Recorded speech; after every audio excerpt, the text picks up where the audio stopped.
מה אהבתי תורתך, כל היום היום משיחתי, מה אהבתי תורתך.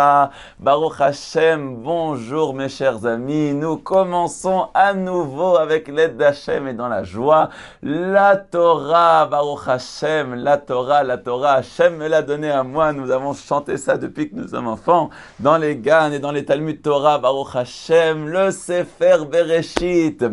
Vous savez, le Chidouché Harim, un des grands Admourim de la Chassidoute de Gour, a dit une fois, vous savez pourquoi à Simchat Torah on danse tellement? Ce n'est pas parce qu'on a terminé la Torah, c'est parce qu'on va commencer à nouveau la Torah et sur ça on est tellement joyeux. Regardez, la Torah commence par un bête. Non, on n'est pas bête. Baruch Hashem, le peuple juif n'est pas bête. Mais la Torah commence par un bête. Bereshit, bara Elokim, et hashamayim et haaretz. Au commencement, Hashem créa le ciel et la terre. Pourquoi commencer par un bête et pas par un aleph? Nos chachamim nous disent parce que bête est le symbole de la bracha, le symbole de la bénédiction. Et alors, le aleph aussi? Pose la question Rav Israël Salanter. Il y a le or, il y a la lumière. Alors, la lumière est aussi quelque chose de sensationnel? Eh bien non. Parce que la lumière n'est pas toujours une bénédiction. Car si quelquefois on a envie de dormir, ce n'est pas toujours agréable, eh bien d'avoir la lumière sur nous.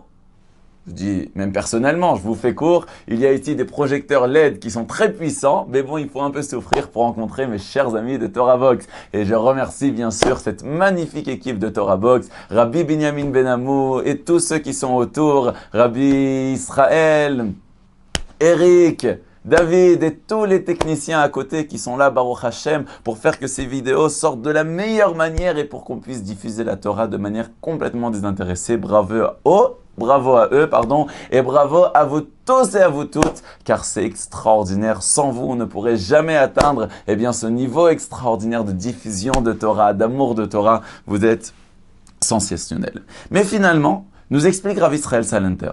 Pourquoi, justement, on a choisi le bête? Parce que le bête est la bracha dans son essence, dans la pureté totale. Alors que le or peut être des fois symbole de bienfait, mais des fois, ça peut être aussi délicat. Ça ne peut pas être tout à fait agréable. Donc, c'est pour ça que la Torah te dit, la Torah est complètement bénédiction. Elle ne peut te faire que du bien. Même si c'est pas toujours facile de décider qu'est-ce qu'on va faire dans la vie, mais on le verra tôt ou tard que lorsqu'on a suivi la Torah, on ne regrettera jamais.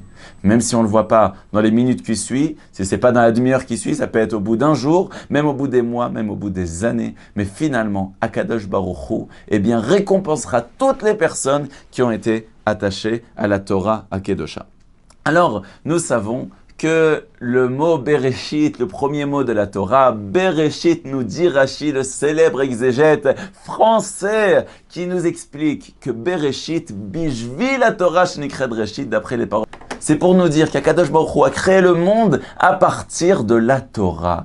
Tout ce monde entier, si magnifique, a été créé pour la Torah. Alors le Chafetz Chaim nous dit, regardez. Vous êtes déjà promené dans le monde, vous étiez en vacances il n'y a pas si longtemps.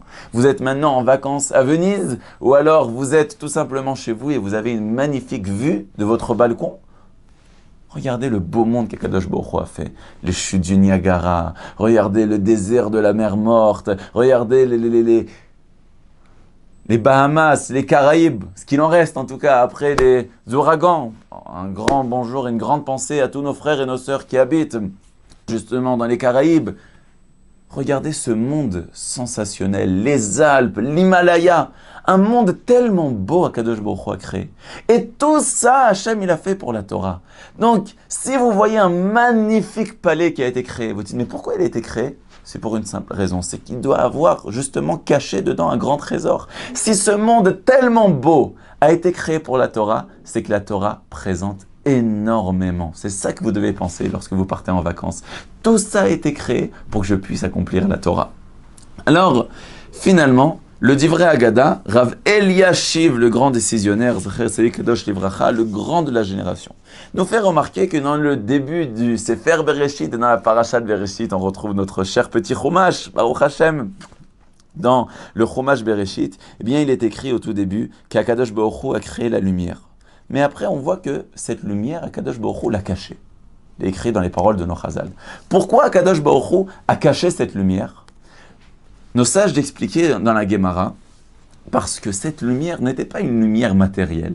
Il s'agissait d'une lumière qui est spirituelle. Avec cette lumière, Adam Arishon était capable de voir Misof haolam ve'ad sofo. Il pouvait voir tout ce qu'il se passe dans tout le monde entier.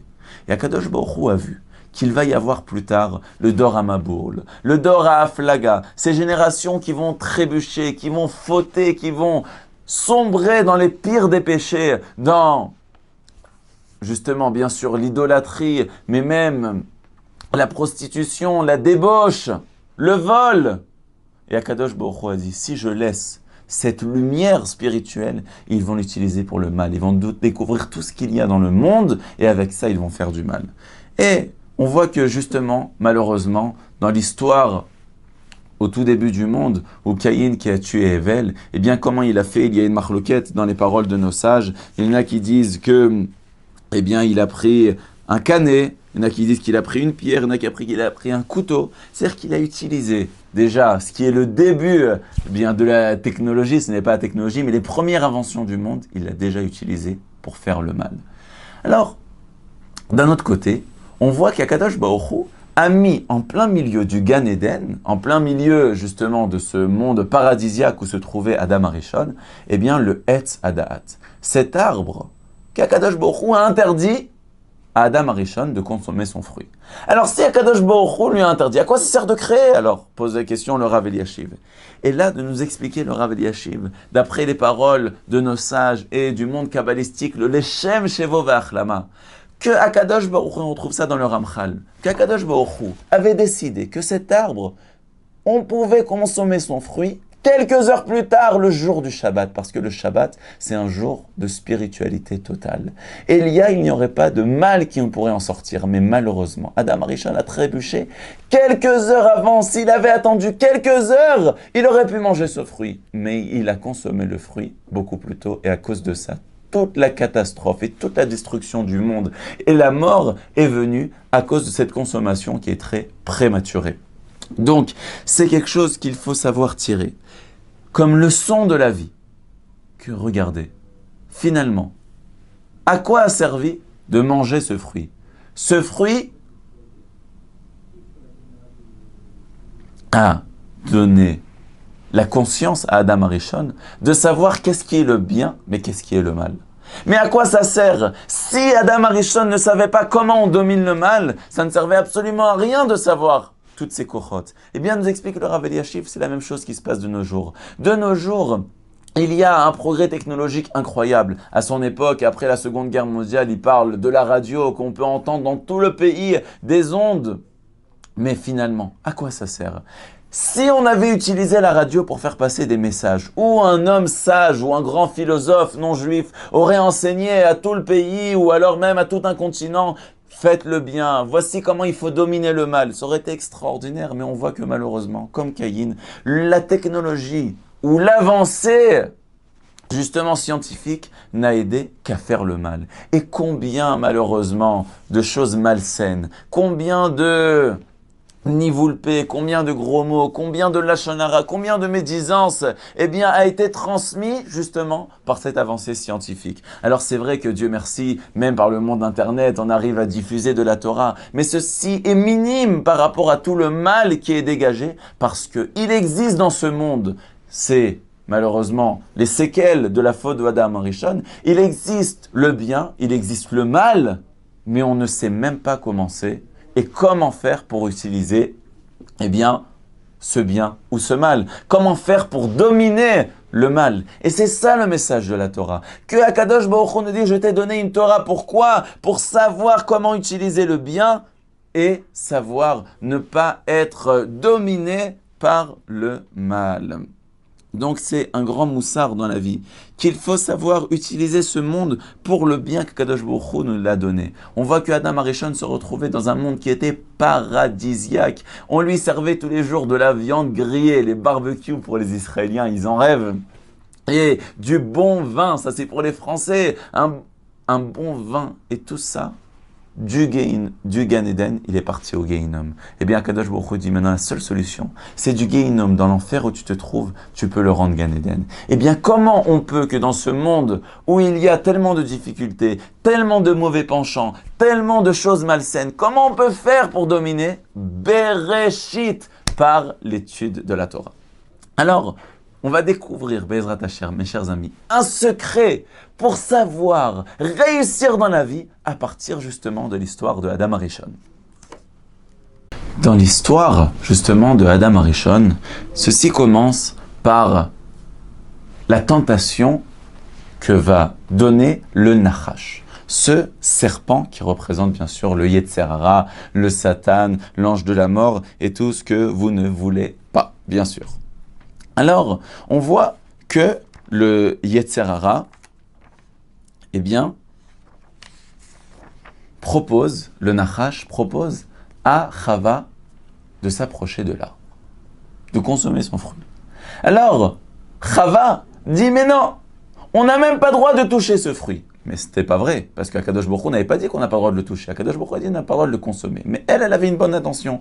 Elle a dit, il vaut mieux rajouter, comme ça je ne vais pas trébucher. Mais d'un autre côté, nos sages nous disent, quand la moussif coréa, celui qui rajoute trop, finalement, eh bien, il diminue et il fait du mal. Quand tu vas trop rajouter sur la Torah, eh bien, finalement, même la Torah elle-même, tu vas ne pas faire. C'est ce qui s'est passé. Le Yetzer Hara, le Nachash va pousser Chava. Elle va toucher ce fruit, elle va voir qu'elle ne meurt pas. Elle va dire, tu vois, regarde, ça ne te fait rien du tout. Tu peux le consommer. Et après, vous connaissez la suite de l'histoire. Alors, on voit que lorsque le Nachash est venu justement séduire Chava, ils sont arrivés à faire même une chose très grave, eh bien lorsqu'il vient séduire Chava, il est écrit dans les paroles de nos sages que le Nachash était Bekoma Zekufa, c'est-à-dire qu'il se tenait debout, il se tenait droit. Le Torah Traim, un des commentateurs, dit mais qu'est-ce qu'on a besoin de savoir s'il était debout ou qu'il était couché? Qu'est-ce que ça nous change? Il nous explique le Torah Traim qu'il se trouve à l'intérieur de ce passage un grand secret. En effet, quelle était la punition du Nachash après cette faute si grave qui a emmené le mal et le malheur dans le monde entier jusqu'à cette génération? C'est qu'on va lui couper les pieds. Avant, le Nachash avait des pieds. Et depuis cette faute, le Nachash se retrouve qu'il doit marcher, si l'on peut dire, sur son cou. C'est-à-dire qu'il va ramper, il n'a plus de pieds. Qu'est-ce que ça signifie tout ça? Eh bien, en vérité, qu'est-ce que représente Komas Kufa? Qu'est-ce que représente celui qui se tient debout? On le retrouve plus loin dans la Torah avec Datan Va'aviram. Datan Va'aviram étaient nos frères à nous qui ont malheureusement de nombreuses fois fauté. Et lorsque Datan Va'aviram viennent faire la guerre à Moshe Rabbeinu, beaucoup plus tard dans l'histoire juive, eh bien il est écrit dans la Torah, Yatsu Nitzavim, et Rachid expliquait, mais Koma Zekufa, ils arrivent debout. C'est-à-dire que lorsqu'on ne veut pas baisser la tête, lorsqu'on ne veut pas accepter les paroles de nos maîtres, lorsqu'on ne veut pas accepter la parole de Dieu, on s'appelle celui qui vient se tenir la tête droite, celui qui ne veut pas baisser la tête, celui qui ne veut pas qui n'est pas prêt à accepter les paroles qui transcendent, les paroles de vérité. Alors le Nachash vient chez Adam et Chava, il arrive avec la tête haute, il dit pourquoi Adam et Chava, vous êtes encore de l'époque de l'ancien temps, du Moyen-Âge, vous êtes encore avec des leçons archaïques de la vie, vous voulez baisser la tête, suivre ce que Dieu vous dit, levez la tête, montrez que vous êtes intelligent, on n'a pas besoin de la Torah, vous pouvez vous débrouiller tout seul, regarde, tu ne vas même pas mourir si je te touche. Et ça, c'est la pire des choses. Alors Akadosh Baruch Hu lui dit, ah bon? Tu n'as pas confiance dans ce que je te dis? Tu le sais très bien que ce que je te demande, c'est pour ton bien. Tu n'es pas prêt à te rabaisser? Eh bien maintenant, tu devras marcher au ras du sol. Maintenant, tu n'auras plus de pieds, tu ne pourras plus te lever. Maintenant, tu vas te rendre compte que c'est en écoutant la parole de Dieu que tu auras toutes les bénédictions. Akadosh Baruch Hu a créé le monde à partir de la Torah. Akadosh Baruch Hu connaît comment il est ce monde. Akadosh Baruch Hu sait quel est le secret, qu'est-ce qui est bon pour une personne. Une personne qui va travailler 7 jours sur 7, ce n'est pas bon pour lui. Un homme a besoin du Shabbat. Ce n'est pas pour le forcer à faire du mal, à le faire souffrir, mais c'est pour son bien. Comme je vous ai dit la dernière fois, c'est comme comme si un homme va forcer son enfant, va lui dire je t'oblige toutes les semaines à manger une glace une fois par semaine. C'est pour son mal, pas du tout, c'est pour son bien. Eh bien, si Akadosh Baruch Hu, l'Avzil Elef Alfei Avdalot, Akadosh Baruch Hu nous donne une Torah, Akadosh Baruch Hu nous dit fais ta prière pour que tu te déconnectes. Ne reste pas toute la journée dans tes soucis. Imaginez-vous quelqu'un qui est toute la journée à penser à ses soucis. Il devient fou, il devient complètement malade, toqué de penser toute la journée. Hachem, il te dit 3 fois par jour, tu te déconnectes. Prie à Kadosh Baruch Hu. T'as confiance, tu sais que tu pourras sortir de tes problèmes. Arrête-toi le Shabbat, repose-toi, retrouve ta famille. Tout ça, le Yetzara te dit, mais non, sois plus intelligent, tu es dans un monde archaïque, allez, oublie, maintenant montre que tu es libre. Libre de quoi? Libre d'être assujetti à tes passions. Akadosh Baruch Hu dit, tu peux te dépasser, tu peux vivre une vie sereine. Comment? Si tu arrives juste à avoir confiance dans ton Père, Akadosh Baruch Hu, qui te donne les secrets de la vie. Mais c'est ça que le Nachash ne voulait pas.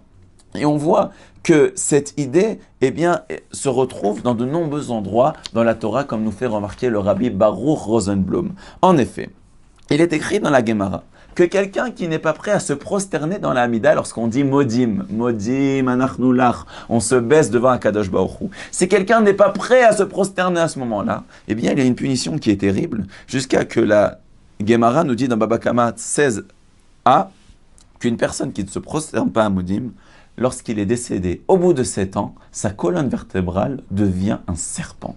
7 ans.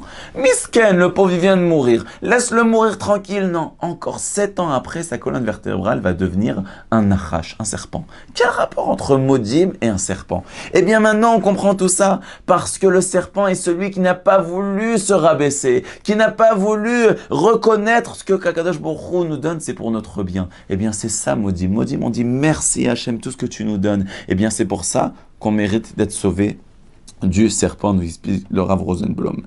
Et on voit justement que cette notion de se prosterner se retrouve dans d'autres endroits de la Torah.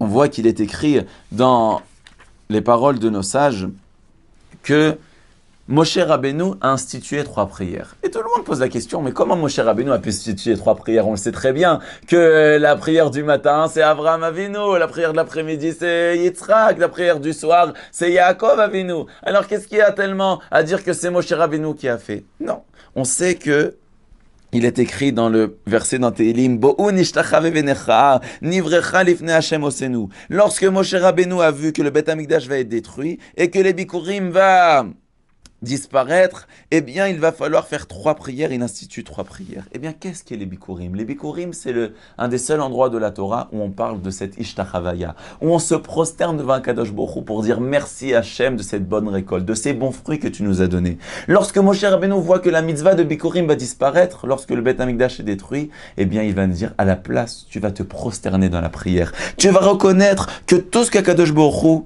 fait est bien pour toi. C'est ça qu'on dit qu'Akadosh Baruch Hu a dit que Moshe Rabbeinu a institué les 3 prières. C'est quoi ces 3 prières? C'est ces 3 moments où on se prosterne. Et ce n'est pas pour rien aussi où on voit que la prière de Alenu Leshabeach est récitée le jour de Rosh Hashanah.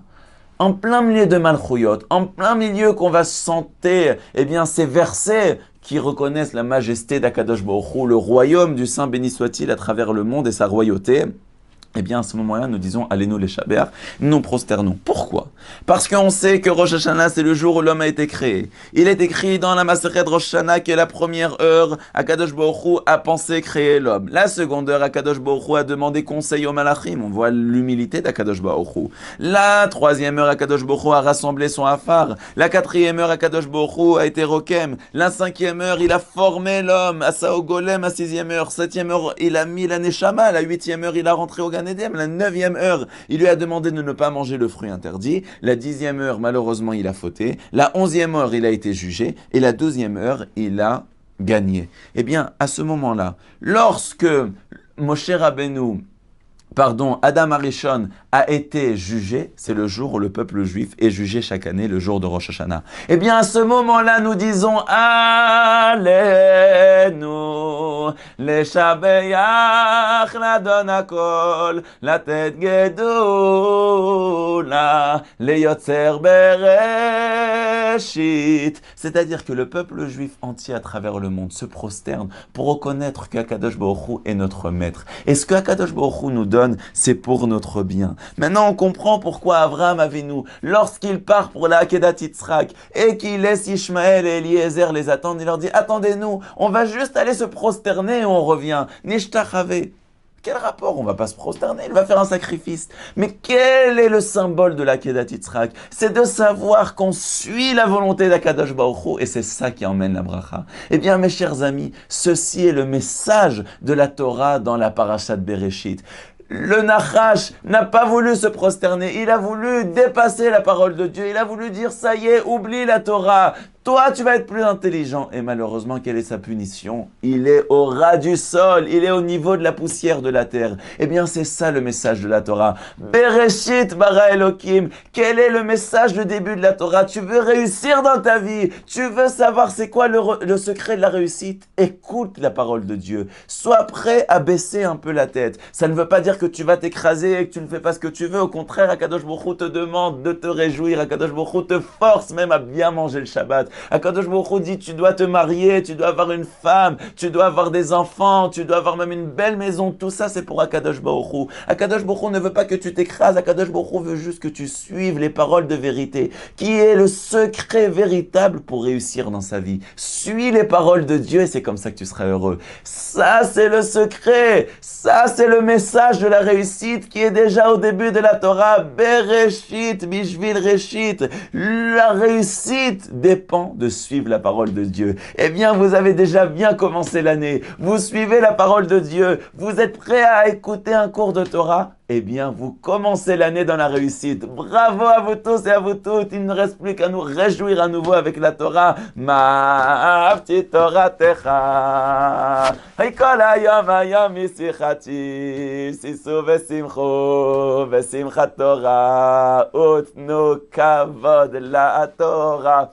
Yératson, que nous puissions toujours suivre Bezrat Hashem, la parole de Dieu, et de nous réjouir toute nos vies avec des bonnes nouvelles, avec la joie d'avoir trouvé la sérénité, la bonne santé et la sérénité même au niveau de l'âme, de se trouver bien en soi. Dans une génération où malheureusement il y a tellement de jeunes qui ont perdu le goût à la vie, tellement de gens qui sont en dépression, chasvé shalom, eh bien la Torah te donne le secret de la réussite. Suis la parole de Dieu et c'est comme ça que tu seras heureux dans toute ta vie.